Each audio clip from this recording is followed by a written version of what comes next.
اس کی روح سے ناشنا ہو جاتا ہے۔ تو وہ ایسا ہوتا ہے کہ مچھر چھانتے ہیں اور سموچے اونٹ نکل جاتے ہیں۔ سودی کاروبار تم بھی کرو ہم بھی کریں گے، نہ تم ہمیں چھیڑو نہ ہم تمہیں چھیڑیں گے، ساری بحث ہوگی رفع یدین پر ہے کہ نہیں ہے، اور نماز ہو گئی کہ نہیں ہو گئی، تراویح 8 ہے کہ 20 ہے، ساری بحث اس پر ہوگی۔ تو یہ جو تصورات ہیں نیکی کے پرورٹڈ، کہ جیسے اندھوں نے ایک ہاتھی کو دیکھ کر اندازہ کرنا چاہا وہ کیسا ہے، جس نے اس کے پیر کو ٹٹول لیا، اس نے کہا ستون کے مانند ہے، جس کا ہاتھ پڑ گیا اس کے کان پر، اس کا چھاج کی طرح ہے ہاتھی۔ تو مختلف جو ہے اڑائے کچھ ورق لالے نے، کچھ نرگس نے، کچھ گل نے، چمن میں ہر طرف بکھری ہوئی ہے داستان میری۔ تو نیکی کا یہ تصور جو ہے تقسیم ہو گیا۔ یہ آیت قرآن مجید کی اس اعتبار سے عظیم ترین آیت ہے۔ نیکی کی حقیقت کیا ہے، اس کی جڑ کیا ہے، بنیاد کیا ہے، اس کی روح کیا ہے، اس کے مظاہر کیا ہے۔ مظاہر میں اولین شے کون سی ہے، ثانین کون سی ہے، ثالثاً کون سی ہے، اور اس پر ایک پورا علم الاخلاق جو قرآن کا ایک مکمل کتاب تصنیف کی جا سکتی ہے۔ ایتھکس، قرآنک ایتھکس کے لیے یہ آیت ایک یوں سمجھیے کہ جڑ اور بنیاد ہے۔ لیکن یہ سمجھ لیں کہ یہ آیت یہاں آئی کیوں ہے۔ پس منظر میں وہی تحویل قبلہ ابھی ہے۔ تحویل قبلہ کے 4 رکوع 15 16 17 18 یہ تو سالڈ ہے۔ اس سے پہلے 14ویں رکوع میں آیت تھی للہ المشرق والمغرب فأینما تولوا فثم وجہ اللہ۔ ادھر بھی پھر اتنی آیتیں چھوڑ کر، اتنا چھوڑ کر پھر گئی لیس البر ان تولوا وجوہکم قبل المشرق والمغرب۔ نیکی یہی نہیں ہے کہ تم اپنے چہرے مشرق اور مغرب کی طرف پھیر دو۔ یہ نہیں کہا یہ نیکی نہیں ہے، نیکی یہی نہیں ہے، یہ بھی نیکی ہے۔ جو ظاہر ہوگا نیکی کا وہ بھی نیکی ہے، لیکن اصل سے اس کا باطن ہے۔ باطن صحیح ہے، نیک ہے، تو حقیقت میں نیکی نیک ہے، ورنہ نہیں۔ ولیکن البر، بلکہ نیکی تو اس کی ہے۔ اب یہاں سے شروع ہوا جو نیکی کی جڑ ہے، بنیاد ہے۔ من آمن باللہ والیوم الآخر والملائکۃ والکتاب والنبیین، سب سے پہلے ایمان، تاکہ تصحیح نیت ہو جائے۔ یہ جو ایمان لائے اللہ پر، یعنی جو نیکی کر رہا ہے صرف اللہ سے اجر کا طالب ہے، والیوم الآخر، اور قیامت کے دن پر کہ اس کا کوئی اجر دنیا میں نہیں، صرف آخرت میں مطلوب ہے۔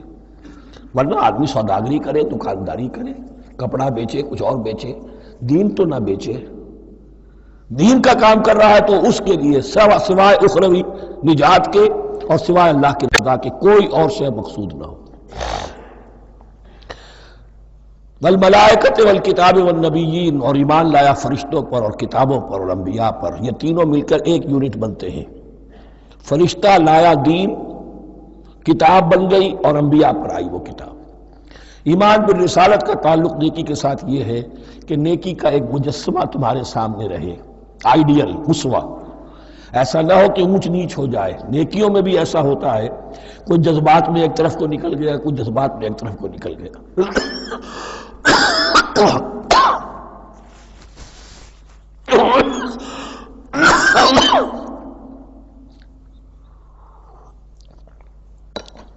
اس گمراہی سے بچنے کی ایک ہی شکل ہے کہ ایک مجسمہ مکمل، ایک اسوہ کاملہ سامنے ہو جس میں معتدل ہو تمام چیزیں، اور وہ ہمارے لیے اسوہ کاملہ محمد الرسول اللہ کی شخصیت ہے۔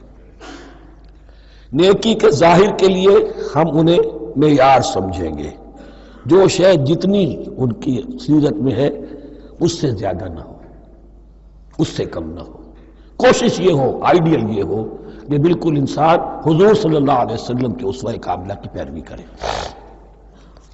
وَلَٰكِنَّ الْبِرَّ مَنْ آمَنَ بِاللَّهِ وَالْيَوْمِ الْآخِرِ وَالْمَلَائِكَةِ وَالْكِتَابِ وَالنَّبِيِّينَ وَآتَى الْمَالَ عَلَىٰ حُبِّهِ ذَوِي الْقُرْبَىٰ وَالْيَتَامَىٰ وَالْمَسَاكِينَ وَابْنَ السَّبِيلِ، اور دیا اس نے مال، یا دے وہ مال اس کی محبت کے علی الرغم، علی حبہ اللہ کی طرف نہیں ہے، علی حب المال، علی الرغم مال محبوب ہے پھر بھی وہ خرچ کر رہا ہے، ذوی القربہ قرابت داروں پر، والیتامى یتیموں پر، والمساکین محتاجوں پر، وابن السبیل مسافر پر، والسائلین اور مانگنے والوں پر، وفی الرقاب اور لوگوں کی گردنیں چھڑانے میں۔ گویا کہ نیکی کے مظہر میں اولین مظہر یہ ہے انسانی ہمدردی. اگر یہ نہیں ہے تو نیکی نہیں ہے. عبادات کے انبار لگے ہوں اور دل میں شقاوت ہو، انسان کو حاجت میں دیکھ کر دل نہ پسیجے، کسی کو تکلیف میں دیکھ کر تجوری کی طرف ہاتھ نہ بڑھے حالانکہ تجوری میں مال موجود ہو، تو وہ دین کی روح سے بالکل خالی ہے. یا آپ سورہ آل عمران میں پڑھیں گے لن تنالوا البر حتى تنفقوا مما تحبون، تم نیکی کے مقام کو پہنچ ہی نہیں سکتے جب تک کہ خرچ نہ کرو اس میں سے جو تمہیں پسند ہے.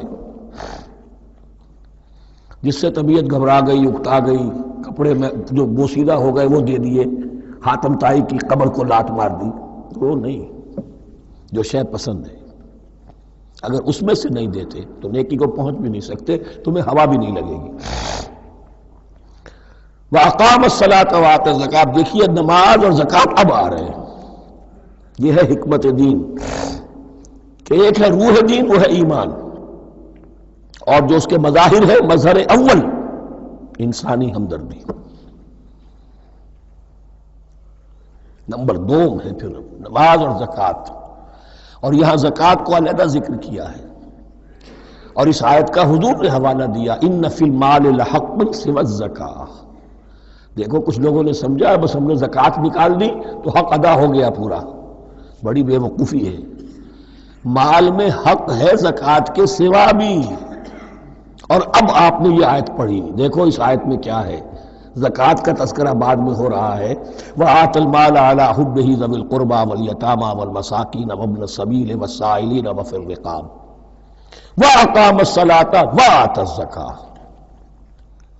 اس کی کیا حکمت ہے کہ ایمان کو تر و تازہ رکھنے کے لیے نماز ہے، اقم الصلاۃ لذکری، اور انسانی ہمدردی میں مال خرچ کرنے کے جذبے کو پروان چڑھانے کے لیے برقرار رکھنے کے لیے زکوٰۃ ہے. اتنا تو دو نا کم سے کم. بوتل کا منہ تو کھلے، کارک تو نکلے اس کا. اگر بوتل کا کارک نکل جائے گا تو شاید اس میں سے کچھ شربت اور بھی نکل آئے. تو زکوٰۃ ہے تو کارک کے مانند 2.5% ہے، کیا ہے، لیکن یہ کہ اس سے پھر کچھ اور بھی نکلے گا. جو زکوٰۃ بھی نہیں دیتا اس نے کیا کرنا. وَالْمُوفُونَ بِعَهْدِهِمْ إِذَا عَاهَدُوا، اور وہ کہ جو اپنے عہد کو پورا کرنے والے ہیں جب کوئی عہد کر لیں. سب سے بڑا عہد اللہ سے کیا، لست بربکم قالوا بلی. پھر عہد شریعت کا ہے کہ جو ہم نے کیا اللہ کے ساتھ. پھر آپس میں جو بھی معاہدے ہو جائیں، اور معاملات انسانی سارے کے سارے معاہدات کی شکل میں. شوہر اور بیوی کا معاملہ بھی ایک معاہدہ ہے. Marriage is a social contract. شوہر کی ذمہ داریاں ہیں، اس کے فرائض ہیں، بیوی کی ذمہ داریاں اس کے فرائض ہیں. شوہر کے حقوق ہیں، بیوی کے حقوق ہیں. پھر جو بھی امپلائر امپلائی ریلیشن شپ ہے معاہدہ ہے، کانٹریکٹ ہے. جو ہمارا آپ کا پولیٹیکل سسٹم ہے وہ بھی معاہدوں کے اوپر مبنی ہے. بڑا بزنس جو ہے وہ کانٹریکٹ میں چلتا ہے. تو اگر ایک چیز پیدا ہو جائے کہ جو عہد کر لیا ہے اسے پورا کرنا ہے تو ساری اسٹریم لائننگ ہو جائے گی تمام معاملات کی. وَالْمُوفُونَ بِعَهْدِهِمْ إِذَا عَاهَدُوا وَالصَّابِرِينَ فِي الْبَأْسَاءِ وَالضَّرَّاءِ وَحِينَ الْبَأْسِ، اور خاص طور پر صبر کرنے والے فقر و فاقہ میں، جنگ کی حالت میں اور تکلیف میں. یعنی ایک نیکی ہے بدھ مت کے بھکشوؤں کی نیکی. ایک نیکی یہ ہے، یہ نیکی باطل کو چیلنج کرتی ہے. یہ نیکی خانقاہوں تک محدود نہیں ہوتی. یہ نیکی صرف انفرادی سطح تک محدود نہیں رہتی. جو نیکی اللہ چاہتا ہے وہ یہ ہے کہ اب باطل کا سر کچلنے کے لیے میدان میں آؤ. اور جب باطل کا سر کچلنے کے لیے میدان میں آؤ گے تو خود بھی تکلیفیں اٹھانی پڑیں گی. صحابہ کرام کو بھی جانیں دینی پڑی ہیں. سینکڑوں صحابہ نے جام شہادت نوش کیا. تو آخری چوٹی کیا ہے؟ گویا کہ سمم بونم جس کو کہتے ہیں ایتھکس کے اندر، کہ اس نظریہ اخلاق میں سب سے اونچی منزل کون سی ہے؟ وہ سمم بونم جو ہے اسلام کا، والصابرین فی البأساء والضراء وحین الباس ولا تقولوا لمن یقتل فی سبیل اللہ اموات بل احیاء ولکن لا تشعرون. وہ آیت یاد کر لیجیے. اولئک الذین صدقوا، یہ ہیں لوگ جو سچے ہیں. دعوت و نیکوکاری کا بہت سو کو ہے، یہ ہیں وہ لوگ کہ جو سچے ہیں، وَأُولَٰئِكَ هُمُ الْمُتَّقُونَ، اور یہی حقیقت میں متقی ہیں۔ تمہارے ذہنوں میں کوئی اور نقشے بیٹھے ہوئے ہیں، کوئی لباس ہے، وضاقتہ ہے، بس یہ بڑا متقی آدمی ہے۔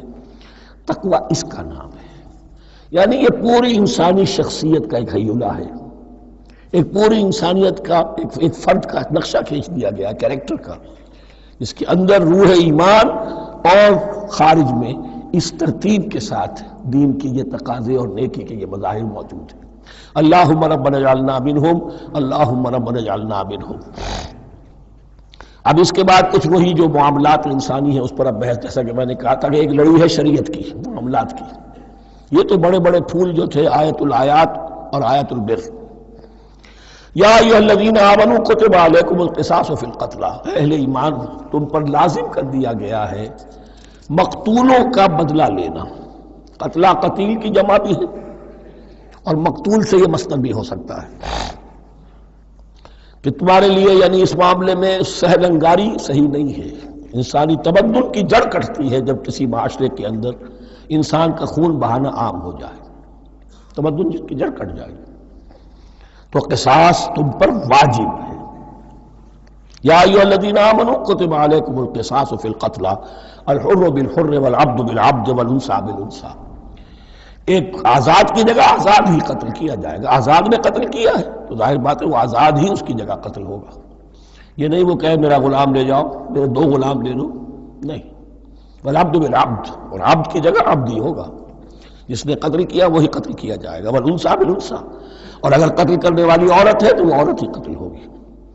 اس میں چونکہ وہاں بہت سے رواج مختلف تھے، بہت سے معیار بھی مختلف تھے۔ اگر اوسی خزرجی کو قتل کر دے تو 1/3 خون بہا، 3 گنا خون بہا، اور خزرجی اوسی کو قتل کرے تو 1/3 خون بہا، یہ ان کا قانون تھا۔ اسی طرح یہ کہ آزاد میں اور غلام میں فرق تھا، لیکن ہماری شریعت میں اگرچہ یہ طویل بڑا مضمون ہے اور اس میں کافی فقہا کے اقوال ہیں مختلف، لیکن امام ابو حنیفہ رحمۃ اللہ علیہ کا قول یہی ہے کہ تمام مسلمان آپس میں کفو ہیں، برابر ہیں، لہذا یہاں کوئی فرق نہیں کیا جائے گا قتل کے مقدمات میں۔ فمن عفی لہ من اخیہ شیء فاتباع بالمعروف واداء الیہ باحسان، پھر جس کو معاف کر دیا جائے کوئی شے اس کے بھائی کی جانب سے، یعنی جو مقتول ہے اس کے ورثاء اگر کہتے صاحب ہم اس کی جان بخشنے کو تیار ہیں، چاہے وہ خون بہا لے لیں یا ویسے ہی معاف کر دیں، تو جو بھی کچھ خون بہا طے ہوا ہو اداء الیہ باحسان فاتباع بالمعروف، تو اس کی پیروی کی جائے معروف طریقے پر اور ادائی کی جائے خوبصورتی کے ساتھ۔ ذالک تخفیف من ربکم ورحمہ، یہ تمہارے رب کی طرف سے تخفیف ہے، آسانی کی ہے اور رحمت ہے، اور اس کی رحمت ہونا بہت واضح ہے۔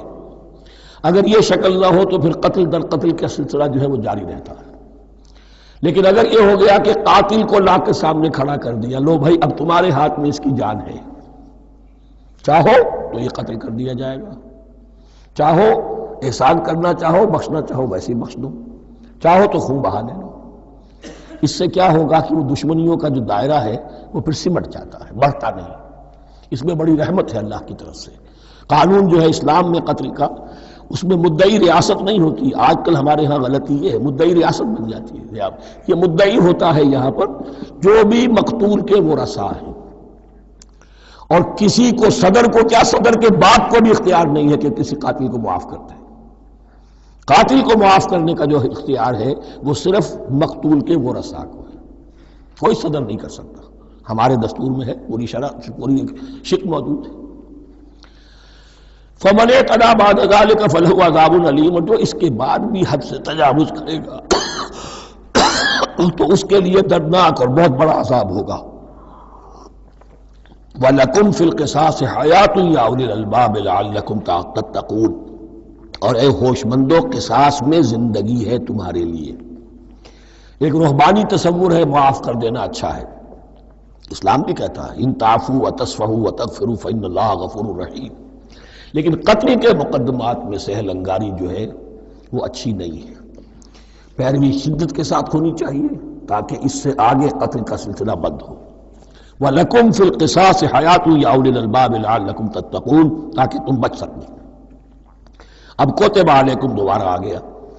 یہ کوتبہ کے لفظ کو سمجھ لیجئے، جہاں بھی کوئی شے فرض کی جائے گی، لازم کی جائے گی، وہ کوتبہ ہے۔ اسی لیے شریعت کے لیے قرآن مجید میں جو لفظ ہے الکتاب، الکتاب اس معنی میں کہ اس میں شریعت خداوندی پوری کی پوری موجود ہے۔ کتب علیکم اذا حضر احدکم الموت ان ترک خیرا الوصیۃ للوالدین والاقربین بالمعروف، تم پر واجب کر دیا گیا، فرض کر دیا گیا، جب تم میں سے کسی کی موت کا وقت آ جائے، اگر وہ کوئی خیر مال چھوڑ رہا ہو، دولت چھوڑ رہا ہو، تو اس کے لیے فرض کر دیا گیا وصیت کرنا اپنے والدین کے حق میں اور رشتہ داروں کے حق میں انصاف کے ساتھ۔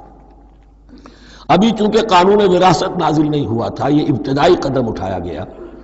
وہاں ہوتا یہ تھا جو آج بھی ہندوؤں میں ہوتا ہے، جو مر گیا اس کی ساری جائیداد کا مالک جو ہے بڑا بیٹا، چھوٹے بیٹے بھی نہیں، نہ بیٹیاں نہ بیوی، کچھ نہیں، تو سارا کا سارا مال جو ہڑپ کر جاتے تھے، کسی کو کچھ نہیں۔ یہاں یہ کہ اب پہلا ابتدائی حکم دیا گیا، لیکن یہ آیت منسوخ ہو جائے گی سورہ نساء میں جب پورا قانون وراثت آ گیا، تو اب یہ آیت منسوخ شمار ہوتی ہے۔ ناسخ وہ قانون وراثت ہے جو سورہ نساء کے دوسرے رکوع میں آئے گا۔ البتہ اس کے ایک حصے کو حضور نے باقی رکھا ہے، وہ گویا کہ سنت نے اس کے ایک جز کو برقرار رکھا ہے، اور وہ جز یہ ہے کہ مرنے والا 1/3 اپنے مال کے لیے وصیت کر سکتا ہے کسی کے لیے، 1/3 سے زیادہ نہیں، اور وارث کے لیے وصیت نہیں ہوگی، جس کی وراثت میں حق مقرر ہو چکا ہے اس کے لیے وصیت نہیں ہوگی، وہ غیر وارث کے لیے وصیت ہوگی، کسی دینی ادارے کو دینا چاہے، کسی اور کو دینا چاہے، یتیم کو، بیوہ کو، یتیم خانے کو، ٹھیک ہے، 1/3، 2/3 میں قانون وراثت کی تنفیذ ہوگی لازماً۔ تو اس آیت کا صرف اتنا حصہ باقی رکھا ہے حضور نے صلی اللہ علیہ وسلم۔ حقاً علی المتقین، یہ اللہ کا تقوی رکھنے والوں پر حق ہے، واجب ہے کہ وہ وصیت کریں کہ ہمارے والدین کو یہ مل جائے، فلاں رشتہ دار کو یہ مل جائے، باقی جو ہے جو بھی ورثاء ہیں لے جائیں۔ فمن بدلہ بعد ما سمعہ، تو جس نے بدل دیا اس وصیت کو اس کے بعد کہ اسے سنا تھا، فإنما اسمہ علی الذین یبدلونہ، تو اس کا بوجھ، اس کا گناہ انہی پر آئے گا جو تبدیل کرتے ہیں۔ جو وصیت کرنے والا تھا وہ بری ہے، اس نے صحیح وصیت کی تھی، جس نے بعد میں اس وصیت میں تحریف کی، تبدیلی کی، اس کا وبال، اس کا بوجھ انہی پر آئے گا۔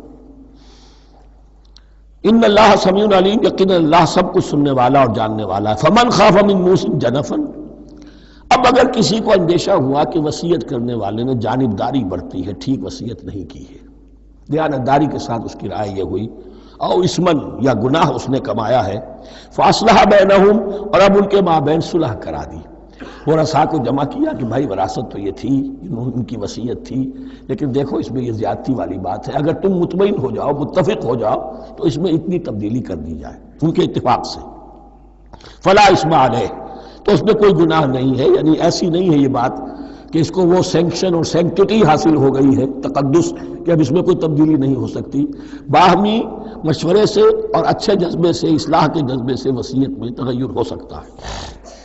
ان اللہ غفور الرحیم، یقیناً اللہ تعالی بخشنے والا ہے، رحم فرمانے والا۔ اب لڑی آ گئی دوسری عبادت والی، عبادت میں صوم۔ جہاں تک نماز کا ذکر ہے تو وہ تو مکی صورتوں میں اس کا بے تحاشا مرتبہ ذکر موجود ہے، لیکن یہاں جو ہے معاملہ صوم، اس سے پہلے مکی دور میں صوم کا کہیں کوئی تذکرہ ہی نہیں، نہ عربوں میں اس کا رواج تھا۔ یہ لفظ بھی عربی زبان میں تھا گھوڑوں کے لیے، گھوڑے روزہ رکھتے تھے، رکھتے کیا تھے بیچارے، انہیں رکھوایا جاتا تھا، کیونکہ عربوں کا جو معاملہ تھا وہ لوٹ مار، غارت گری، اور اس کے لیے انہیں چاہیے تیز رفتار سواری، جاؤ حملہ کرو، لوٹو مارو اور بھاگو۔ اونٹ جو ان کی فضا اور ان کے ماحول کے لیے مناسب تھا، وہ زیادہ تیز دوڑ نہیں سکتا، اپنی اس ضرورت کے لیے گھوڑا چاہیے تھا۔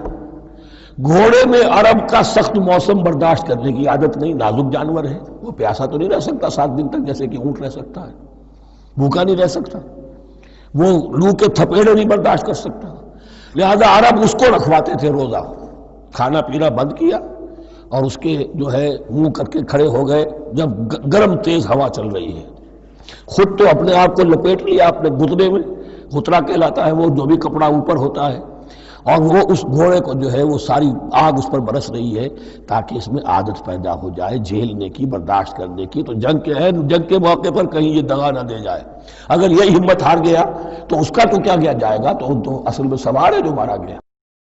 یہ روزہ ان کے ہاتھ تھا، لیکن جب حضور آئے مدینے میں تو یہاں یہود میں روزے کا رواج تھا۔ وہ ایک تو عاشورہ کا روزہ رکھتے تھے، اس لیے کہ وہ تاریخ تھی جس میں کہ نجات ملی تھی بنی اسرائیل کو فرعونیوں سے۔ تو اس طریقے سے حضور نے پھر ابتداءً مہینے میں ہر مہینے میں 3 روزے رکھنے کا حکم دیا۔ یہ ہے ابتدائی حکم جو حضور نے دیا، قرآن میں ابھی نہیں آیا تھا۔ جیسے تحویل قبلہ کے معاملے میں بھی قرآن نے کہا کہ ہم نے تمہیں اس قبلے پر رکھا تھا، لیکن اس کا کوئی حکم جو ہے قرآن میں جلی نہیں ہے۔ یہ ہو سکتا ہے کہ وہ حکم بھی حضور کو اللہ ہی نے دیا ہو، وحی خفی کے ذریعے سے۔ پہلے یہ کہ ہر مہینے میں 3 روزے۔ اب ظاہر بات ہے کہ مہینے جو ہے وہ سخت گرم بھی ہو سکتے ہیں۔ اب اگر 30 کے 30 روزے ایک ہی مہینے میں فرض کر دیے گئے ہوتے اور وہ ہوتے جون جولائی کے تو جان نکل جاتی۔ بہترین تدبیر یہ کی گئی ہر مہینے میں، اور یہ موسم سارے آ رہے ہیں اس میں۔ پھر کچھ عرصے کے بعد یہ رمضان کا روزہ فرض کیا گیا۔ پہلا جو روزہ تھا 3 دن کا، اس میں یہ بھی تھی اجازت کہ جو اگر مسافر نہیں ہے، بیمار بھی نہیں ہے، طاقت رکھتا ہے روزہ رکھنے کی، پھر بھی روزہ نہ رکھے تو اس کا فدیہ یہ ہے کہ 1 مسکین کو کھانا کھلائے۔ علی الاطلاق تھا یہ۔ جب رمضان کے روزے کی فرضیت ہو گئی تو اب یہ فدیہ نہیں ہے، البتہ حضور نے اس کو باقی رکھا ایسے شخص کے لیے جو بہت بوڑھا ہے، یا کوئی خاتون بہت بوڑھی ہے برداشت نہیں کر سکتی، یا کوئی بیمار ہے کسی سخت ایسی بیماری میں ہے کہ روزہ اس کے لیے جان کے لیے ہلاکت کا اندیشہ ہو سکتا ہے، اس کے لیے فدیہ برقرار رکھا۔ عام طور پر صحت مند شخص بھی مسافر بھی نہ ہو، اس کے لیے یہ رعایت ختم ہو گئی۔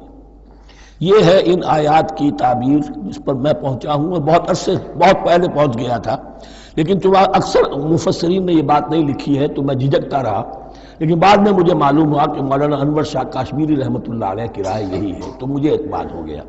اور پھر مجھے اس کا ذکر جو ہے یہ تفسیر کبیر میں امام راضی کے ہاں بھی مل گیا کہ متقدمین کے ہاں یہ رائے موجود تھی کہ پہلی 2 آیتیں جو ہیں اس روزے سے متعلق یہ رمضان کے روزے سے متعلق نہیں ہیں، بلکہ وہ 3 ہر مہینے کی 13، 14 اور 15 ایام 20 کے روزے حضور نے بعد بھی رکھے ہیں نفلاً، لیکن شروع میں یہ 3 روزے رکھنے کا حکم دیا گیا تھا۔ پہلی 2 آیتیں اس 6 آیتوں پر مشتمل رکوع، اور یہ ایک عجیب مقام ہے۔ قرآن مجید کے احکام بہت دفعہ ہے، نماز کے احکام قرآن میں بہت دفعہ ہیں، کہیں وضو کا ہے، کہیں تیمم کا ہے، کہیں اور نماز خوف کا ہے، مختلف جگہوں پر، لیکن صوم کی عبادت پر یہ 6 آیات کامل ہیں، مکمل ہیں۔ اس کی حکمت، اس کی غرض و غایت، اس کے احکام سب کے سب اس میں آ گئے۔ اب پہلی 2 آیتیں کون سی ہیں؟ یا ایھا الذین آمنوا کتب علیکم الصیام کما کتب علی الذین من قبلکم لعلکم تتقون۔ اے ایمان والو، تم پر بھی فرض کیا گیا روزہ رکھنا، جیسے کہ فرض کیا گیا تھا تم سے پہلوں پر، تاکہ تمہارے اندر تقویٰ پیدا ہو جائے۔ وہ جنگ کے لیے کرواتے تھے گھوڑوں کو تیار، تمہیں تقویٰ کے لیے اپنے آپ کو تیار کرنا ہے، بھوک کو قابو میں رکھ سکو، شہوت کو قابو میں رکھ سکو، پیاس کو برداشت کر سکو۔ اللہ کی راہ میں جنگ کے لیے تمہیں نکلنا ہوگا، اس میں بھوک بھی آئے گی، پیاس بھی آئے گی، اپنے آپ کو تیار کرو جہاد کے لیے۔ اور یہ بات واضح ہو جائے گی، اگلے رکوع سے قتال کی بحث شروع ہو جائے گی۔ روزے کی یہ گفتگو ہو رہی ہے تمہیداً قتال کے لیے، جیسے گھوڑوں کو تیار کیا جاتا تھا، صوم رکھوایا جاتا تھا قتال کے لیے۔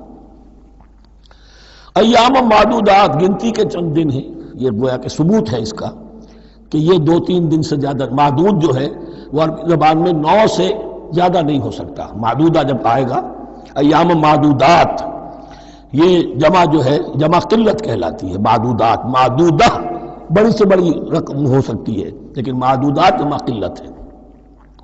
گنتی کے چند روز ہیں۔ فمن کان منکم مریضا، ان میں بھی یہ رعایت ہے کہ جو تم میں سے بیمار ہو، او علی سفر، یا سفر پر ہو، فعدۃ من ایام اخر، تو وہ تعداد پوری کر لے دوسرے دنوں میں۔ وعلی الذین یطیقونہ، اور جو اس کی طاقت رکھتے ہوں، فدیۃ طعام مسکین، وہ فدیہ دے 1 مسکین کا کھانا کھلانا۔ ان آیات کی تفسیر میں جیسا کہ میں نے عرض کیا مفسرین کے بہت سے اقوال ہیں، اب میں اس کی بحث میں نہیں جا سکتا۔ جو میں نے اپنے مطالعے کے بعد رائے قائم کی ہے، میں صرف وہی بیان کر رہا ہوں کہ اس وقت، اور یہ امام راضی کے الفاظ ہیں کہ یہ فرضیت علی تعیین نہیں تھی بلکہ علی تخییر تھی۔ فرض تو ہے روزہ، لیکن اس کا بدل بھی دیا جا رہا ہے، اگر تم نہیں رکھنا چاہتے تو تم ایک مسکین کو کھانا کھلا دو۔ تو گویا کہ تدریجاً انہیں لانا تھا، کیونکہ اس بات کے وہ پہلے سے عادی نہیں تھے۔ فمن تطوع خیرا فهو خیر اللہ، اور جو اپنی جی سے اپنی مرضی سے خیر کرنا چاہے تو اس کے لیے خیر ہے، روزہ بھی رکھے اور مسکین کو کھانا بھی کھلائے، دونوں کام کرے تو اس میں کوئی رکاوٹ تو نہیں، اس کے لیے بہتر ہوگا۔ وَأَن تَصُومُوا، اور دیکھو اگر روزہ رکھو، خیر لکم ان کنتم تعلمون، یہ تمہارے لیے بہتر ہے اگر تم جانو۔ اب یہاں بھی ایک طرح کی رعایت کا انداز ہے۔ یہ دو آیتیں ہیں میرے نزدیک وہ پہلا حکم جو دیا گیا اور جو تھا اصل میں جس کے تحت کہ حضور صلی اللہ علیہ وسلم نے، میں شاید مغالطے میں یہ کہہ بیٹھا ہوں کہ قرآن مجید میں نہیں آیا، حضور نے خود کیا ہے، ان آیات سے در حقیقت حضور نے ہر مہینے میں 3 دن کے روزے، جو یا تو یہ کہ ان آیتوں کے بعد، اور یا یہ کہ حضور نے اپنے طور پر کر دیے تھے، ان آیات نے اس کی توثیق کر دی۔ اب آ رہی ہیں 2 آیتیں جو خاص رمضان کے روزے سے متعلق ہیں، حکمت اور غرض و غایت۔ پھر ایک آیت طویل آئے گی احکام، اور پھر ایک آیت آئے گی لٹمس ٹیسٹ۔ یہ 6 آیتیں۔ شہر رمضان الذی انزل فیہ القرآن، رمضان کا مہینہ وہ ہے جس میں قرآن نازل کیا گیا۔ ھدی للناس وبینات من الھدی والفرقان، لوگوں کے لیے ہدایت اور ہدایت کی بھی روشن بینات باتیں، والفرقان اور حق و باطل میں فرق کر دینے والی چیز۔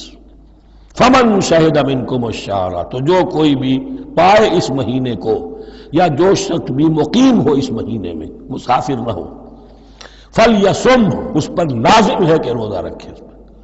اب وہ وجوب علی التخییر ختم ہو گیا، اب وجوب علی التعیین، اب یہ لازم ہے، یہ رکھنا ہے۔ ایک رعایت باقی رکھی، وَمَنْ كَانَ مَرِيضًا أَوْ عَلَىٰ سَفَرٍ فَعِدَّةٌ مِّنْ أَيَّامٍ أُخَرَ، جو بیمار ہے یا یہ کہ سفر پر ہے وہ تعداد پوری کر لے دوسرے دنوں میں۔ یرید اللہ بکم الیسر ولا یرید بکم العسر، اللہ تمہارے ساتھ آسانی چاہتا ہے، سختی نہیں چاہتا۔ یہ لوگ اپنے اوپر سختیاں جھیلتے ہیں، شدید جو ہے سفر کے اندر بھی روزہ رکھے ہوئے، حالانکہ یہاں اجازت دی ہوئی ہے۔ یہ بلکہ حضور نے ایک مرتبہ ایک سفر میں کافی سرزنش کی، کچھ ایک جہاد اور قتال پہ نکلے تھے، کہ کچھ لوگوں نے اس سفر میں بھی روزہ رکھ لیا۔ نتیجہ یہ ہوا کہ سفر کے بعد جہاں منزل میں اب جا کر خیمے لگانے تھے وہ نڈھال ہو کر گر گئے، جن لوگوں کا روزہ نہیں تھا انہوں نے پھر وہ خیمے لگائے، منزل کا کام کیا۔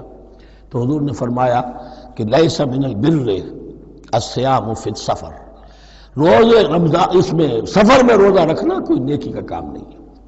لیکن ہمارا تصور اور ہے، 105 بخار چڑھا ہوا ہے، روزہ نہیں چھوڑوں گا میں، روزہ تو میں نے رکھا ہوا ہے، یا روزہ تو میں نہیں چھوڑوں گا۔ حالانکہ جہاں رعایت اللہ کی ہے اس رعایت سے فائدہ نہ اٹھانا ایک طرح کا کفران نعمت ہے۔ وَلِتُكْمِلُوا الْعِدَّةَ، لیکن تمہیں عدت اور تعداد اب پوری کرنی ہوگی۔ وہ جو تھی ایک رعایت کہ فدیہ دے کر فارغ ہو جاؤ، وہ نہیں ہے۔ وَلِتُكَبِّرُوا اللَّهَ عَلَىٰ مَا هَدَاكُمْ، اور تاکہ تم تکبیر کرو اللہ کی اس پر کہ جو اس نے ہدایت تمہیں عطا فرمائی۔ وَلَعَلَّكُمْ تَشْكُرُونَ، اور تاکہ تم شکر کر سکو اس نعمت عظمیٰ کا جو قرآن حکیم کی شکل میں تمہیں دی گئی۔ اس موضوع پر میرا کتابچہ عظمت صوم اور عظمت صیام و قیام قرآن، اس میں یہ سارے مضامین تفصیل سے آئے ہیں، کیا حکمت ہے، کیا غرض و غایت ہے، کیا مقصد ہے، اور آخری منزل کیا ہے، وَإِذَا سَأَلَكَ عِبَادِي عَنِّي فَإِنِّي قَرِيبٌ۔ مطلوب تو یہ ہے کہ تمہارا جو یہ جسم حیوانی ہے یہ کچھ کمزور پڑے، روح ربانی جو تم میں پھونکی گئی ہے اسے تقویت حاصل ہو۔ دن میں روزہ رکھو، اس حیوانی وجود کو ذرا کمزور کرو، دباؤ اس کے تقاضوں کو، رات کو کھڑے ہو جاؤ، اللہ کا کلام سنو اور پڑھو تاکہ تمہاری روح کی آبیاری ہو، اس پر حیات، آب حیات کا ترشح ہو۔ نتیجہ کیا نکلے گا؟ تمہارے اپنے اندر سے ایک پیاس ابھرے گی، وَإِذَا سَأَلَكَ عِبَادِي عَنِّي فَإِنِّي قَرِيبٌ، تقرب الی اللہ کا جذبہ پیدا ہوگا۔ تو اے نبی، جب میرے بندے، ایسے بندے آپ سے میرے بارے میں سوال کریں، ان کو بتا دیجئے میں قریب ہوں، دور نہیں۔ یہ حقوق انسانی کا میرے نزدیک دنیا میں سب سے بڑا میگنا کارٹا ہے۔ اللہ اور بندے کے درمیان کوئی فصل نہیں ہے، فصل اگر ہے تو تمہاری اپنی خباثت ہے۔ اگر تمہاری نیت میں فساد ہے، حرام خوری تو کرنی ہی کرنی ہے، تو اب کس منہ سے اللہ سے دعا کرو گے؟ پھر جاؤ گے کسی پیر کے پاس، آپ دعا کر دیجئے۔ یہ نذرانہ حاضر ہے، یہ طریقہ کیا ہے؟ انسان کا نفس حائل ہے اور کوئی نہیں، ورنہ ہم تو مائل بے کرم ہیں، کوئی سائل ہی نہیں، راہ دکھنا ہے کسی رہنمی منزل ہی نہیں، کوئی پوپ نہیں، کوئی پنڈت نہیں، کوئی پادری نہیں، کوئی پیر نہیں، کوئی نہیں، جب چاہو اللہ سے ہم کلام ہو جاؤ۔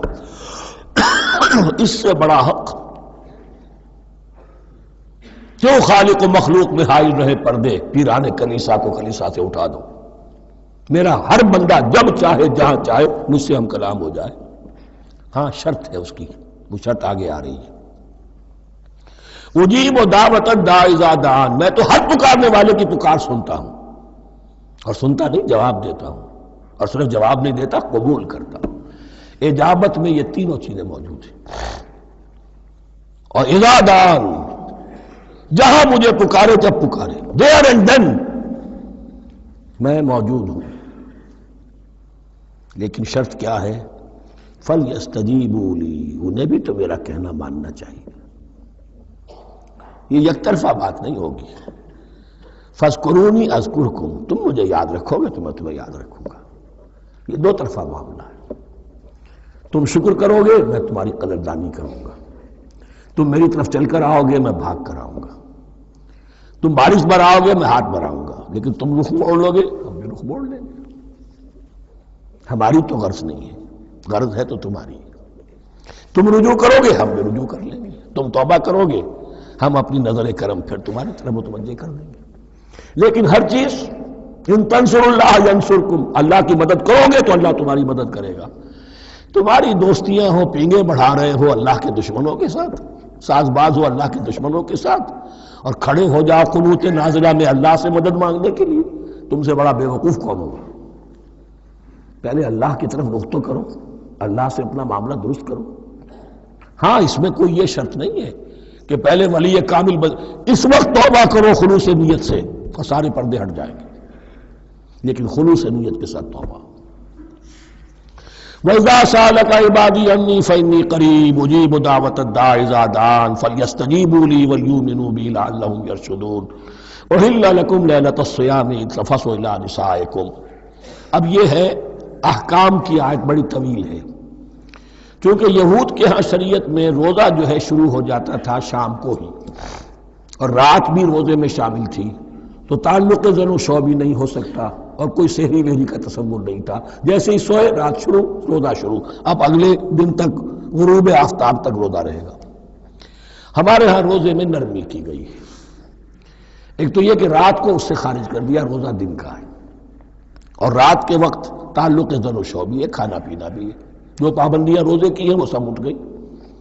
لیکن ہو یہ رہا تھا کہ لوگ سمجھ رہے تھے کہ شاید وہی جو احکام ہیں یہود کے ہاں شاید وہی ہمارے ہاں بھی ہیں، اس لیے وہ ایسا بھی ہوتا تھا اپنے جذبات میں بیویوں سے مقاربت کرتے تھے، لیکن دل میں سمجھتے تھے کہ ہم نے غلط کام کیا ہے۔ یہاں اب ان کو اطمینان دلایا جا رہا کہ نہیں، أُحِلَّ لَكُمْ لَيْلَةَ الصِّيَامِ الرَّفَثُ إِلَىٰ نِسَائِكُمْ، حلال کر دیا گیا ہے تمہارے لیے روزے کی راتوں میں اپنی بیویوں کے پاس جانا۔ ہن لباس لکم وانتم لباس لہن، وہ پوشاک ہے تمہارے لیے، تم پوشاک ہو ان کے لیے۔ بڑا بلیغ کنایا ہے یہ، جیسے لباس میں اور جسم میں کوئی پردہ نہیں ہے، لباس ہی تو پردہ ہے نا، لباس میں اور جسم میں تو کوئی پردہ نہیں، ایسے ہی بیوی میں اور شوہر میں کوئی پردہ نہیں۔ ہن لباس لکم وانتم لباس لہن۔ ویسے بھی انسان کے اخلاق کی حفاظت کرنے والی، مرد کے اخلاق کی حفاظت کرنے والی بیوی ہے، بیوی کے اخلاق کی حفاظت کرنے والا مرد ہے۔ میں وہ مجھے اقبال کا شعر یاد آ رہا تھا، تعلیم نئی ہو کہ پرانی، نسوانیت زن کا نگہباں ہے فقط مرد، نہ پردہ نہ تعلیم نئی ہو کہ پرانی، نسوانیت زن کا نگہباں ہے فقط مرد۔ بہرحال ایک دونوں کے لیے وہ ایک ضرورت بھی ہے، ان کی پردہ پوشی بھی کرتے ہیں ایک دوسرے کی، اور اس طریقے سے لباس کی جو ہے اس میں کنایا کیا گیا۔ علم اللہ انکم کنتم تختانون انفسکم، اللہ کے علم میں ہے کہ تم اپنے آپ کے ساتھ خیانت کر رہے تھے۔ ایک کام کر رہے تھے جو گناہ نہیں ہے لیکن تم سمجھتے تھے گناہ ہے، تو اپنے آپ سے خیانت ہو گئی کہ نہیں؟ اصلاً وہ گناہ نہیں تھا لیکن تمہارے علم میں نہیں تھا، لیکن تم یہ سمجھتے ہوئے بھی کہ یہ ممنوع ہے اس کا ارتکاب کر رہے تھے۔ علم اللہ انکم کنتم تختارون انفسکم فتاب علیکم، تو اللہ نے تم پر نظر رحمت فرمائی، وعفا عنکم، اور بخش دیا، معاف کر دیا، جو بھی خطائیں ہو گئی ہیں وہ سب کی سب معاف سمجھو۔ فالآن باشروہن، اب ان کے ساتھ جو بھی تعلق ضرور شے ہے وہ قائم کرو، وابتغوا ما کتب اللہ لکم، اور تلاش کرو، حاصل کرو جو کچھ اللہ نے تمہارے لیے لکھ دیا ہے۔ کیا لکھ دیا؟ ایک تو اولاد، تعلق ضرور شو میں، اور ایک سکون ہے کہ جو اللہ تعالیٰ نے اس میں رکھا ہے، لِتَسْكُنُوا إِلَيْهَا، قرآن مجید میں یہ الفاظ آئے، ایک تسکین ہے، سکون ہے، اعصاب کا تناؤ جو ہے وہ اس کے بعد جو ہے اس کے اندر ایک سکون کی کیفیت پیدا ہو جاتی ہے۔ اور یہی اس میں حکمت ہے کہ حضور اپنے ہر سفر میں ہم ایک زوجہ محترمہ کو ضرور ساتھ رکھتے تھے، اس لیے کہ قائد کو، سپہ سالار کو کسی وقت بڑی ایسی یعنی پریشان کو صورتحال میں فیصلے کرنے پڑتے ہیں، جذبات پر دباؤ ہوتا ہے اور اعصاب پر دباؤ ہوتا ہے، تو ساتھ اگر کوئی اہلیہ بھی موجود ہو تو اس میں، اور اس کے بہترین مواقع سیرت میں آئے ہیں، وہ پھر کسی وقت میں بیان کروں گا۔ وَابْتَغُوا مَا كَتَبَ اللَّهُ لَكُمْ وَكُلُوا وَاشْرَبُوا حَتَّى يَتَبَيَّنَ لَكُمُ الْخَيْطُ الْأَبْيَضُ مِنَ الْخَيْطِ الْأَسْوَدِ مِنَ الْفَجْرِ، اور کھاؤ اور پیو یہاں تک کہ واضح ہو جائے تمہارے لیے سفید دھاری فجر کی سیاہ دھاری سے، یعنی یہ پاؤں پھٹنے کے لیے استعارہ ہے کہ جب سفیدہ نمایاں ہوتا ہے ایک لکیر کی طرح، پاؤں پھٹ گئی، اس وقت تک کھانے پینے کی چھوٹ ہے، سحری جو ہے آپ کر سکتے ہیں، بلکہ کلو واشربو، کھاؤ اور پیو، اور اس کی حدیث میں تاکید آئی ہے، اور یہ بھی فرمایا ہمارے اور یہود کے روزے کے مابین سحری جو ہے وہ فرق ہے۔ تسحروا فإن فی السحور برکہ، سحری ضرور کیا کرو اس لیے کہ سحری میں برکت ہے۔ ثم اتموا الصیام الی اللیل، پھر رات تک روزے کو پورا کرو۔ اب رات تک میں اکثر فقہا کے نزدیک غروب آفتاب مراد ہے، اہل تشیع اس سے ذرا آگے جاتے ہیں کہ رات کا لفظ آیا ہے تو ذرا اور غروب آفتاب پر چند منٹ گزر جائے، لیکن ہمارے اہل سنت کے ہاں غروب آفتاب جو ہے وہی گویا کہ یہ اس کی غایت ہے۔ وَلَا تُبَاشِرُوهُنَّ وَأَنْتُمْ عَاكِفُونَ فِي الْمَسَاجِدِ، لیکن یہ رعایت جو تمہیں دی جا رہی ہے اس میں ایک استثناء ہے، جب تم معتکف ہو مسجدوں میں تو پھر اپنی بیویوں سے کوئی تعلق قائم نہ کرو۔ وَلَا تُبَاشِرُوهُنَّ، مت ان سے مباشرت کرو، وَأَنْتُمْ عَاكِفُونَ فِي الْمَسَاجِدِ، جبکہ تم مسجدوں میں اعتکاف میں ہو، آخری عشرے میں جو اعتکاف ہوتا ہے۔ تِلْكَ حُدُودُ اللَّهِ فَلَا تَقْرَبُوهَا، یہ اللہ کی حدود ہے، ان کے قریب مت جاؤ۔ بعض جگہ پر آتا ہے فلا تعتدوها، ان حدود کو عبور نہ کرو، ان سے تجاوز نہ کرو۔ تو حرام تو یہی شے ہوگی کہ حدود سے تجاوز کیا جائے، لیکن احتیاط اس میں ہے to keep at a safe distance, ذرا دور رہو۔ آخری حد تک چلے جاؤ گے تو اندیشہ ہے کہ کہیں اس حد کو کراس نہ کر جاؤ۔ فلا تقربوها، اللہ کے حدود سے ذرا ایک سیف ڈسٹینس کے اوپر رہنا ضروری ہے۔ کذالک یبین اللہ آیاتہ للناس، اسی طرح اللہ تعالیٰ واضح کرتا ہے اپنی نشانیاں لوگوں کے لیے، لعلہم یتقون، تاکہ وہ تقوی کی روش اختیار کر سکے، بچ سکے۔ اب وہ لٹمس ٹیسٹ والی آیت آ گئی، تقوی کا ٹیسٹ کیا ہے؟ روزہ اس لیے فرض کیا کہ تقوی پیدا ہو جائے، یہ سارے احکام تمہیں دیے جا رہے ہیں تاکہ تمہیں تقوی پیدا ہو جائے۔ ٹیسٹ کیا ہے؟ تقوی کا لٹمس ٹیسٹ عقل حلال، یہ نہیں ہے کوئی نیکی نہیں۔ وَلَا تَأْكُلُوا أَمْوَالَكُمْ بَيْنَكُمْ بِالْبَاطِلِ، اپنے مال آپس میں باطل طریقوں سے ہڑپ نہ کرو۔ وَتُدْلُوا بِهَا إِلَى الْحُكَّامِ، اور اپنے مال کو ذریعہ نہ بناؤ حکام تک پہنچنے کا۔ لِتَأْكُلُوا فَرِيقًا مِنْ أَمْوَالِ النَّاسِ بِالْإِثْمِ، تاکہ تم لوگوں کے مال کو ہڑپ کر سکو گناہ کے ساتھ، وَأَنْتُمْ تَعْلَمُونَ، اور تم اس کو جانتے بوجھتے کر رہے ہو۔ جو شخص اس معیار سے تو اس سے بعض آ گیا وہ ہے متقی، یہ لٹمس ٹیسٹ ہے۔ ورنہ نمازوں کی تعداد، روزوں کی تعداد اور حرام کھانا تو تقوی نہیں۔ یہ میں حیران ہوتا ہوں کہ اب اس پر کبھی غور نہیں کیا ہے لوگوں نے کہ یہ آیت کہاں سے آ گئی درمیان میں؟ روزے کے احکام اور اس کے بعد قتال کے احکام بھی شروع ہوں گے، حج کے احکام شروع ہوں گے، یہ بیچ میں آیت۔ واقعہ یہ ہے کہ جیسے روزے کی حکمت کا نقطہ عروج کیا ہے، وَإِذَا سَأَلَكَ عِبَادِي عَنِّي فَإِنِّي قَرِيبٌ، روح انسانی میں ایک طلب پیدا ہو جائے تقرب اللہ کی۔ اسی طرح احکام صوم میں جو کلائمیکس ہے وہ یہ ہے، وَلَا تَأْكُلُوا أَمْوَالَكُمْ بَيْنَكُمْ بِالْبَاطِلِ وَتُدْلُوا بِهَا إِلَى الْحُكَّامِ لِتَأْكُلُوا فَرِيقًا مِّنْ أَمْوَالِ النَّاسِ بِالْإِثْمِ وَأَنْتُمْ تَعْلَمُونَ يَسْأَلُونَكَ عَنِ الْأَهِلَّةِ، اے نبی آپ سے پوچھ رہے ہیں چاند کی گھٹتی بڑھتی صورتوں کے بارے میں۔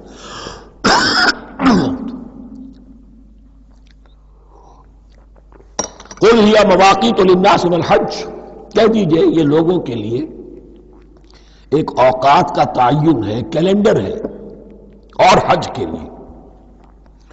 اب دیکھو آپ کو معلوم ہے کہ یہ اللہ تعالیٰ نے ایک کیلنڈر لٹکا دیا ہے، معلوم ہو گیا یہ چاند پہلی تاریخ ہو گئی، کچھ دنوں کے بعد آپ نے دیکھا معلوم ہوتا ہے کہ اب ایک ہفتہ گزر گیا ہے، آدھا چاند ہو گیا ہے، 2 ہفتے ہو گئے، پورا چاند ہو گیا ہے، ہم نے گھٹنا شروع کیا۔ تو یہ گویا کہ لوگوں کے لیے اوقات کار کی تعین کے لیے، اور خاص طور پر سب سے اہم شے حج۔ اور یہ نوٹ کیجئے صوم کے بعد حج، اور حج کے ساتھ قتال۔ حج وہ عبادت ہے جو ایک خاص جگہ پر ہو سکتی ہے، نماز ہر جگہ ہو سکتی ہے، روزہ ہر جگہ ہو سکتا ہے، عبادت اور ہر جگہ ہو سکتی ہے، اور زکوٰۃ ہر جگہ دی جا سکتی، حج تو وہی ہوگا۔ اور وہ تھا اس وقت زیر تسلط مشرکین کے، اور مشرکین کے تسلط سے نکالنے کے لیے قتال لازم تھا۔ اس قتال کے لیے صبر پہلے پیدا ہونا ضروری ہے، جو گھوڑوں کو روزہ رکھواتے تھے پہلے خود روزہ رکھو۔ یہ ترتیب ہے، ربط ہے، صوم کے احکام فوراً حج اور قتال کے احکام۔ یسألونک عن الأہلة قل هی مواقیت للناس والحج ولیس البر بأن تأتوا البیوت من ظہورها ولکن البر من اتقى، اور یہ کوئی نیکی نہیں ہے کہ تم گھروں میں ان کی پشت پر سے داخل ہو، بلکہ نیکی تو اس کی ہے جس میں تقوی ہے۔ یہ اصل میں ان کے ہاں ایک رواج تھا، کیونکہ حج تو ہو رہا تھا ایام جاہلیت میں بھی، اس کے مناسک کی بگڑی ہوئی شکلیں بھی موجود تھیں، کچھ ترمیمیں انہوں نے کر دی تھی، یہ حج تو تھا ان کا۔ وہ یہ کرتے تھے جب گھر سے مکے سے نکل گئے احرام باندھ کر، اب اگر کسی ضرورت سے گھر واپس جانا پڑ گیا تو سمجھتے تھے کہ احرام باندھ کر نکل آئے ہیں، اب دروازے سے تو نہیں جا سکتے، گھسیں گے کہیں پیچھے سے کہیں اوپر سے پھاند کر دیوار آئیں گے، اور اسے سمجھتے تھے بڑا تقویٰ ہے یہ۔ فرمایا یہ کوئی نیکی کی بات نہیں، یہ سرے سے نیکی نہیں، ولیس البر، یہ ہرگز نیکی نہیں ہے ان تأتوا البیوت من ظہورها کہ تم ان کے تم گھروں میں داخل ہو ان کے پچھواڑے سے، ولکن البر من اتقى۔ اب یہاں اس پوری آیت کو ذہن میں رکھ لیجئے، آیت البر کے آخر میں لفظ تھا اولئک هم المتقون ولکن البر من اتقى، گویا کہ وہ پورا تصور جو ہے یہاں پر جو آیا بر میں آ چکا ہے، اس کو اس لفظ کے حوالے سے اس پورے تصور کو پھر آپ کے ذہن میں تازہ کر دیا۔ وَأْتُوا الْبُيُوتَ مِنْ أَبْوَابِهَا، گھروں میں داخل ہو ان کے دروازوں سے، وَاتَّقُوا اللَّهَ لَعَلَّكُمْ تُفْلِحُونَ، اور اللہ کا تقوی اختیار کرو تاکہ تم فلاح پاؤ۔ وَقَاتِلُوا فِي سَبِيلِ اللَّهِ الَّذِينَ يُقَاتِلُونَكُمْ، لیجئے قتال آ گیا۔ اب یہ تیسری کڑی آ گئی نا، ایک لڑی عبادات کی، ایک لڑی معاملات کی، ایک لڑی انفاق کی، ایک لڑی قتال کی، یہ چوتھی کڑی ہے۔ وَقَاتِلُوا فِي سَبِيلِ اللَّهِ الَّذِينَ يُقَاتِلُونَ، اللہ قتال کرو اللہ کی راہ میں ان سے جو تم سے قتال کر رہے ہیں، وَلَا تَعْتَدُوا، لیکن حد سے تجاوز نہ کرو، إِنَّ اللَّهَ لَا يُحِبُّ الْمُعْتَدِينَ، اللہ تعالی حد سے تجاوز کرنے والوں کو پسند نہیں کرتا۔ وَاقْتُلُوهُمْ حَيْثُ ثَقِفْتُمُوهُمْ، انہیں قتل کرو جہاں بھی پاؤ، وَأَخْرِجُوهُمْ مِنْ حَيْثُ أَخْرَجُوكُمْ، اور نکالو انہیں وہاں سے جہاں سے انہوں نے تمہیں نکالا ہے۔ مہاجرین کہاں سے نکالے گئے تھے؟ مکے سے۔ محمد الرسول اللہ پر وہاں پر حیات تنگ کر دی گئی تھی، قافیہ تنگ کر دیا گیا تھا، تبھی تو آپ نے ہجرت کی۔ نکالو انہیں وہاں سے جہاں سے انہوں نے تمہیں نکالا ہے۔ والفتنة اشد من القتل، اور یہ خیال نہ رہے کہ قتل اور خون ریزی جو ہے تو بری بات ہے، فتنہ اس سے بھی زیادہ بری بات ہے۔ فتنہ کیا ہے؟ ایسے حالات جن میں کہ انسان اللہ خدائے واحد کی بندگی نہ کر سکے، اسے غلط کاموں پر مجبور کیا جائے، حرام خوری پر مجبور ہو گیا ہو، یہ سارے حالات فتنہ ہیں۔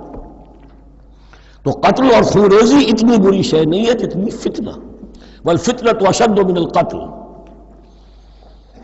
ولا تقاتلوهم عند المسجد الحرام حتى يقاتلوكم فيه، ہاں مسجد حرام وہ چونکہ اسے تو امن کی جگہ بنا دیا گیا ہے، ان سے جنگ مت کرو مسجد حرام کے پاس جو بھی حرم کا علاقہ ہے، حتیٰ یقاتلوکم، یہاں تک کہ وہ خود تم سے قتال کریں اس میں، فَإِن قَاتَلُوكُمْ، پھر اگر وہ تم سے قتال کرتے جنگ کرتے ہیں فَاقْتُلُوهُمْ، تو قتل کرو انہیں، كَذَلِكَ جَزَاءُ الْكَافِرِينَ، یہی بدلہ ہے کافروں کا۔ فَإِنِ انْتَهَوْا، پھر اگر وہ باز آ جائیں،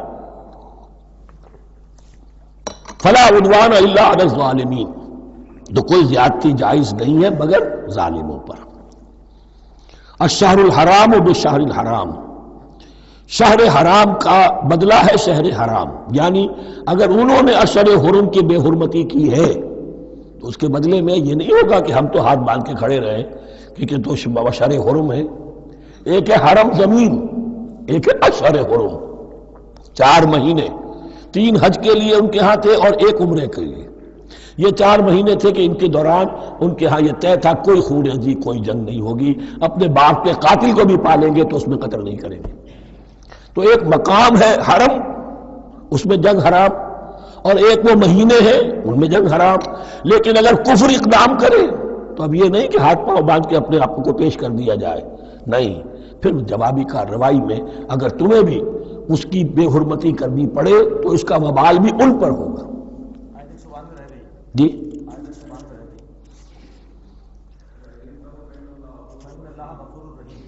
وَفَإِنِ انْتَهَوْا فَإِنَّ اللَّهَ غَفُورٌ رَحِيمٌ، اگر وہ بعد آ جائے تو اللہ غفور اور رحیم ہے۔ وَقَاتِلُوهُمْ، بہت اہم آیت رہ گئی، حَتَّى لَا تَكُونَ فِتْنَةٌ وَيَكُونَ الدِّينُ لِلَّهِ۔ اب جب یہ جنگ کا مرحلہ شروع ہو گیا ہے دعوت محمدی کے سلسلے میں صلی اللہ علیہ وسلم، تو مسلمانوں جان لو ایک دور تھا 12-13 برس تک تمہیں حکم تھا کفو ایدیکم، مارے کھاؤ ہاتھ نہ اٹھاؤ۔ اب یہ نیا دور ہے، آ گیا ہے، تمہاری دعوت و تحریک جو ہے وہ نئے دور میں داخل ہو گئی ہے۔ اب جب تمہاری تلواریں نیام سے باہر آ گئی ہیں، اب یہ نیام میں نہ جائیں جب تک کہ فتنہ بالکل ختم نہ ہو جائے اور دین اللہ ہی کے لیے ہو جائے، اللہ کا دین قائم ہو جائے، پوری زندگی میں اس کے احکام کی تنفیذ ہو رہی ہو۔ یہ آیت دوبارہ آئے گی اور زیادہ نکھی ہوئی شان کے ساتھ سورہ انفال میں، وَقَاتِلُوهُمْ حَتَّى لَا تَكُونَ فِتْنَةٌ وَيَكُونَ الدِّينُ كُلُّهُ لِلَّهِ، دین کل کا کل، جز نہیں، دین کی بالادستی پوری انسانی زندگی پر، انفرادی بھی اجتماعی بھی، اور اجتماعی کے بھی سارے پہلو، politico socio economic system, totally وہ اللہ کے احکام کے تابع ہو۔ وَقَاتِلُوهُمْ حَتَّى لَا تَكُونَ فِتْنَةٌ وَيَكُونَ الدِّينُ لِلَّهِ فَإِنِ انْتَهَوْا فَلَا عُدْوَانَ إِلَّا عَلَى الظَّالِمِينَ، پھر اگر وہ باز آ جائے صلح چاہے تو ٹھیک ہے، پھر ظالموں کے اوپر جو ہے سوائے ظالموں کے کسی پر زیادتی جائز نہیں۔ الشہر الحرام بالشہر الحرام، حرمت والا مہینہ بدلہ ہے حرمت والے مہینے کا، والحرمات قصاص، اور حرمات کے اندر بھی بدلہ ہے۔ فَمَنِ اعْتَدَىٰ عَلَيْكُمْ فَاعْتَدُوا عَلَيْهِ بِمِثْلِ مَا اعْتَدَىٰ عَلَيْكُمْ، تو جو کوئی بھی تم پر زیادتی کرتا ہے، دست درازی کرتا ہے، تو تم بھی اس کے خلاف کارروائی کرو، اقدام کرو جیسے کہ اس نے تم پر زیادتی کی۔ وَاتَّقُوا اللَّهَ، اور اللہ کا تقوی اختیار کرو، وَاعْلَمُوا أَنَّ اللَّهَ مَعَ الْمُتَّقِينَ، اور یہ جان لو کہ اللہ ساتھ ہے متقیوں کے، یعنی اللہ کی تائید، نصرت، اس کی مدد آئے گی اہل تقوی کی۔ اب دیکھیے وہ تیسری کڑی یہاں بہت چھوٹی سی آئی ہے، قتال کی ذرا زیادہ بڑی کڑی آ گئی ہے اور یہ چھوٹی سی کڑی آ رہی ہے۔ قتال کے لیے لازم ہے انفاق بھی، جنگ کیسے ہوگی اگر فوج کے لیے ساز و سامان نہ ہو، رسد کا اہتمام نہ ہو، ہتھیار نہ ہو، سواریاں نہ ہو، کیسے ہوگی جنگ؟ وَأَنفِقُوا فِي سَبِيلِ اللَّهِ وَلَا تُلْقُوا بِأَيْدِيكُمْ إِلَى التَّهْلُكَةِ، خرچ کرو اللہ کی راہ میں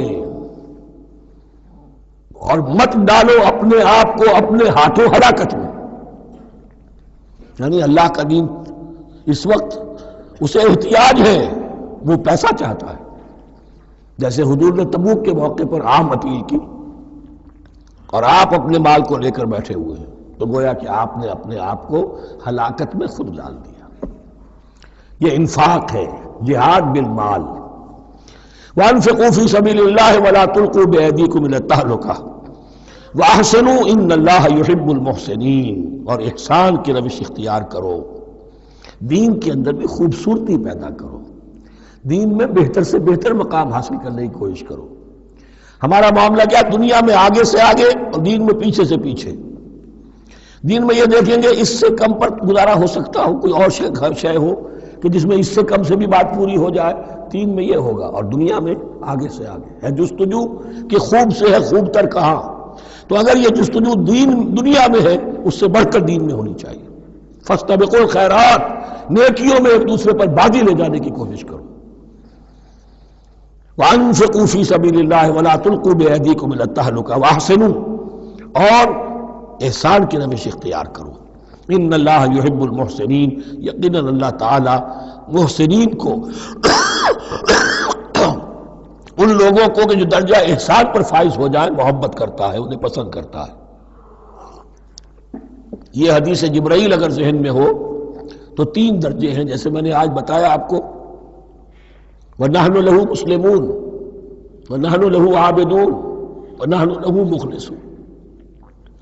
3 درجے دوسرے ہیں، اسلام، ایمان، احسان. اخبرنی عن الاسلام، اخبرنی عن الایمان، اخبرنی عن الاحسان. احسان کیا ہے؟ ان تعبد اللہ کانک تراہ فإن لم تکن تراہ فإنہ یراک. یہ سارے کام جو دین کے لیے کیے جا رہے ہوں، عبادت ہے، جہاد ہے، قتال ہے، ایسی کیفیت میں، ایسے اخلاص کے ساتھ، گویا کہ تم اپنی آنکھوں سے اللہ کو دیکھ رہے ہو. اور اگر تم اللہ کو نہیں دیکھ رہے تو کم سے کم یہ کیفیت تو تمہاری ہو جائے کہ تمہیں مستحضر رہے کہ اللہ تمہیں دیکھ رہا ہے. یہ احسان ہے. وَأَحْسِنُوا، عام طور پر اس کا ترجمہ اس انداز میں نہیں کیا گیا ہے، اس کو اچھی طرح سمجھ لیجئے. ویسے یہ مضمون کھل کر آئے گا سورہ مائدہ میں. ان اللہ یحب المحسنین، یقیناً اللہ تعالیٰ محسنین کو پسند کرتا ہے. وَأَتِمُّوا الْحَجَّ وَالْعُمْرَةَ لِلَّهِ، اور حج اور عمرہ مکمل کرو اللہ کے لیے. جو عمرے کے لیے احرام تو باندھ لیا جائے گا مدینے سے 7 میل باہر نکل کر ہی. حج مکمل تو ہوگا جب طواف بھی ہوگا، وقوف عرفہ بھی ہوگا، سارے اس کے جو بھی مناسک ادا کیے جائیں گے. لیکن یہ کہ جو شخص بھی نیت کر لے حج کی یا عمرے کی تو پھر اسے مناسب کو مکمل کرنا چاہیے، کوئی کمی نہ رہے. فَإِنْ أُحْصِرْتُمْ، اگر تمہیں گھیر لیا جائے، روک دیا جائے، جیسے کہ سن 6 میں ہو گیا، صلح حدیبیہ کرنی پڑی، مشرکین مکہ اڑ گئے، نہیں داخل ہونے دیں گے. اگر تمہارا گھیراؤ ہو جائے فَمَسْتَيْسَرَ مِنَ الْهَدْيِ، تو جو بھی تم قربانی پیش کر سکو پیش کر دو. یہ دم احصار کہلاتا ہے کہ چونکہ اب ہم آگے نہیں جا سکتے، یہی ہمیں احرام کھولنا پڑ رہا ہے، تو دم احصار، یہ خون، یہ جو جانور اللہ کے نام پر ہم دے رہے ہیں، یہ اس کی ایک طرح کا کفارہ ہے. وَلَا تَحْلِقُوا رُؤُوسَكُمْ حَتَّى يَبْلُغَ الْحَدْيُ مَحِلَّهُ، اور اپنے سر اس وقت تک نہ مونڈو جب تک کہ وہ ہدی کا جانور جو ہے وہ محل تک، یعنی جو بیت الماس جہاں پر جا کر ذبح ہونا ہے وہاں پہنچ نہ جائے. جانور تو آپ نے بھیج دیے اور وہ رکاوٹ نہیں ڈالیں گے، اس لیے کہ ان کا گوشت تو ان کو کھانے کو ملے گا. لہذا جانور، لیکن یہ اندازہ کر لو کہ اب اتنا وقت گزر گیا ہے کہ وہ ہدی قربانی کا جانور جو ہے وہ پہنچ گیا ہوگا. ہدیم بالغ الکعبہ، وہ وہاں پر اس کی اپنے مقام پر پہنچ گیا. فمن کان منکم مریضا او بہ اذى من راسہ، تو جو کوئی بھی تم میں سے ہو بیمار یا اس کے سر میں کوئی تکلیف ہو، کوئی زخم ہو، اور اس کی وجہ سے یہ ہے کہ وہ حجامت کرانی ضروری ہو جائے، بال کاٹنے ضروری ہو جائے، ففدیۃ من صیام او صدقۃ او نسک، تو پھر فدیہ دینا پڑے گا. اگر اس ہدی کے جانور کے کعبے تک پہنچنے سے پہلے تمہیں اپنے بال کاٹنے پڑے، حجامت کرانی پڑی، تو فدیہ ہوگا. یہ جو ہے دم جنایت کہلاتا ہے، یعنی ایک جو کمی رہ گئی ہے اس کی تلافی کے لیے. وہ سیام بھی ہے، روزے 3 دن کے، او صدقۃ او نسک، یا پھر یہ ہے کہ کوئی قربانی ہے، ایک جانور قربان کیا جائے، دم جنایت اس کو کہتے ہیں، یا صدقہ کیا جائے، 6 افراد کو کھانا کھلایا جائے. فَإِذَا أَمِنْتُمْ، پھر جب تمہیں امن حاصل ہو اور تم سیدھے جا سکتے ہو، بیت اللہ پہنچ سکتے ہو، فمن تمتع بالعمرۃ الی الحج فما استیسر من الحج، تو جو کوئی بھی فائدہ اٹھائے عمرے سے حج سے قبل، فما استیسر من الحج، تو وہ ایک اور قربانی پیش کرے جو بھی اسے میسر ہو۔ اب یہ سمجھ لیجئے کہ حضور کی بعثت سے پہلے عرب میں رواج یہ تھا کہ ایک سفر میں حج بھی کرنا عمرہ بھی کرنا ان کے نزدیک حرام تھا، یہ توہین تھی کعبے کی۔ حج کے لیے 3 مہینے، شوال، ذوالقعدہ، ذوالحج، اور رجب کا مہینہ ان کے ہاں طے تھا عمرے کے لیے۔ عمرے کے لیے علیحدہ سفر کرو، اس کے لیے علیحدہ سفر کرو۔ لیکن شریعت محمدی میں جو آسانیاں کی گئی ہیں وہ یہ ہیں کہ ایک شخص، چونکہ اس ملت کو پھیلنا تھا بہت طویل علاقے پر، لوگوں کے لیے سفر آسان تو نہیں تھا، تو آپ ایسا کر سکتے ہیں کہ آپ جائیں اور عمرہ بھی کر لیں، حج بھی کر لیں۔ ایک شکل یہ ہے کہ عمرہ کیا، احرام کھول دیا، اور پھر حج کا وقت آیا 8ویں ذی الحج کو، تو پھر احرام باندھا، وہ حج کا احرام ہو گیا، اسے کہتے ہیں تمتع۔ ایک یہ ہے کہ حج کے لیے احرام باندھا تھا، جاتے ہی عمرہ بھی کر لیا لیکن احرام کھولا نہیں، اسی احرام میں جاری رکھ کر اسے، اور اسی میں حج بھی کر لیا، یہ قران کہلاتا ہے، جمع کر دیا ایک ہی احرام میں عمرے کو بھی اور حج کو بھی۔ ایک افراد کہلاتا ہے، بس ایک کے لیے صرف حج کا معاملہ شروع سے۔ تو یہاں تمتع کی جو ہمیں اجازت دی گئی ہے اس کے لیے، جسے دم شکر کہتے ہیں حضرت امام ابو حنیفہ، یہ شکرانہ ہے کہ ہم ایک قربانی دیں۔ لیکن امام شافعی کے نزدیک یہ بھی دم جنایت ہے، یہ بھی جبر ہے۔ چنانچہ امام ابو حنیفہ کے نزدیک یہ قربانی جو دی جاتی ہے اس کا گوشت قربانی دینے والا بھی کھا سکتا ہے 1/3 کے درجے میں، لیکن امام شافعی کے نزدیک نہیں، یہ ایک صدقے کے اور اس کے دم جنایت کے قریب کی شے ہے، اس کا گوشت جو ہے قربانی دینے والا خود نہیں کھا سکتا۔ فمن لم یجد، اب اگر کسی کے پاس نہیں ہے یہ ہدیہ پیش کرنے کو، فصیام 3 ایام فی الحج، تو اب اس پر لازم ہے کہ حج میں 3 روزے رکھے، 7ویں، 8ویں اور 9ویں ذی الحج کو روزہ رکھے غیر ایام حج میں۔ 10ویں کا روزہ نہیں ہو سکتا، وہ عید کا دن ہے، یوم النحر ہے۔ وَسَبْعَةٍ إِذَا رَجَعْتُمْ، اور 7 روزے رکھو جبکہ تم واپس چلے جاؤ، اپنے گھروں میں جا کر 7 روزے رکھو۔ تِلْكَ عَشَرَةٌ كَامِلَةٌ، یہ 10 روزے ہوں گے مکمل۔ ذَلِكَ لِمَن لَّمْ يَكُنْ أَهْلُهُ حَاضِرِ الْمَسْجِدِ الْحَرَامِ، لیکن یہ رعایت کہ حج اور عمرہ ایک ہی سفر میں کر لیا جائے اور ایک ہی احرام میں کر لیا جائے یا 2 احراموں میں کیا جائے، یا یہ کہ ان دونوں کو جمع کرنے کی شکل جو ہے، یہ ایک رعایت ہے کن کے لیے؟ ذَلِكَ لِمَن لَّمْ يَكُنْ أَهْلُهُ حَاضِرِ الْمَسْجِدِ الْحَرَامِ، جس کے اہل و عیال مسجد حرام کے قریب نہیں رہتے، دور سے آ رہے ہیں، تو ظاہر بات ہے کہ ان کے لیے رعایت ہوگی۔ واتقوا اللہ، اللہ کا تقوی اختیار کرو، وَاعْلَمُوا، اور جان لو، ان اللہ شدید العقاب، یقیناً اللہ تعالی سزا دینے میں بھی بہت سخت ہے۔ بارک اللہ لی ولکم فی القرآن العظیم ونفعنی وإیاکم بالآیات والذکر الحکیم۔